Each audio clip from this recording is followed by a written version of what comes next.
Jack মেশিনের setting কীভাবে করবেন। অনেকে এই জ্যাক মেশিনের সেটিংটা বোঝেন না।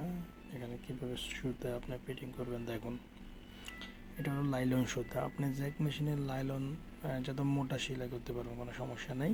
তবে জ্যাক মেশিনে আপনি পাতলার থেকে মোটাটাই বেস্ট। এগুলো হলো বড় মেশিন, পাতলার জন্য মেশিন আরেকগুলো আছে চিকন সুতা। এটা হলো আপনার লাইলন সুতা। আই থিঙ্ক আপনি নর্মাল সুতা দিয়ে সেলাই করতে পারবেন। মোটাগুলো এই মেশিনে সব কিছু টেনে নিয়ে যাবে, সমস্যা নেই। তো এই মেশিনটা কীভাবে আপনার সুতাগুলো আসে ওইখান থেকে এইভাবে আসে আপনাকে দেখা দিচ্ছি।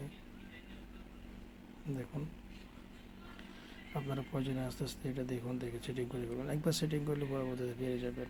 আমি নিজেও প্রথমবার যখন এই মেশিনটা ইউজ করতেছিলাম পারি নাই, তখন আমি এভাবে ইউটিউবে দেখে শিখেছি। দেখুন এইভাবে এটার ভিতরে আসে, এখানে ভিতরে যাবে।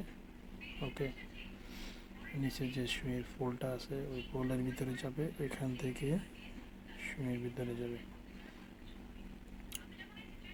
যারা এগুলো বোঝেন তারা বুঝবেন। এখানে যে উপর দিকে যে ছিদ্র যেটা আছে ওটার মধ্যে যাবে, যাওয়ার পরে সুই লাগবে এই পাশ থেকে। বুঝতে পেরেছেন? একটা লাইক দেবেন।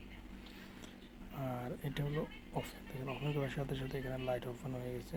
এখানে আপনার লাইট এটা হচ্ছে হাই, এটা হলো মিডিয়াম, এটা হলো লো, এটা হলো একবার অফ। আবার high, medium, low, off. Okay, high, medium, low, of.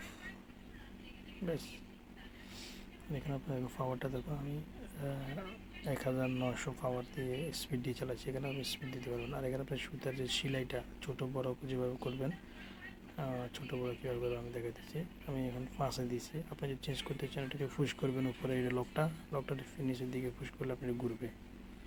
এখন এটা এভাবে ঘুরবে না, এভাবে ঘুরবে না। আপনি এভাবে করে এটা পুশ করবেন।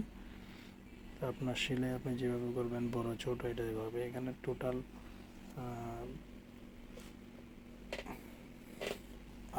8 নম্বর পর্যন্ত আছে।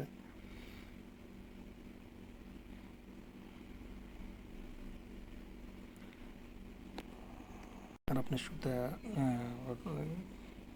ইয়ে করবেন কীভাবে দেখুন। এখানে এইভাবে একটা রোল আছে, এখানে বসিয়ে দেবেন। এটা প্রথমে আপনি সুতাটাকে একটু বেঁধে বসে দেবেন। তবে এই যে সাথে গার্ড যেটাকে একটু অ্যাক্টিভ করে দিলে এটা অটোমেটিক্যালি এটা ফুল হয়ে যাবে, অটোমেটিক্যালি বন্ধ হয়ে যাবে।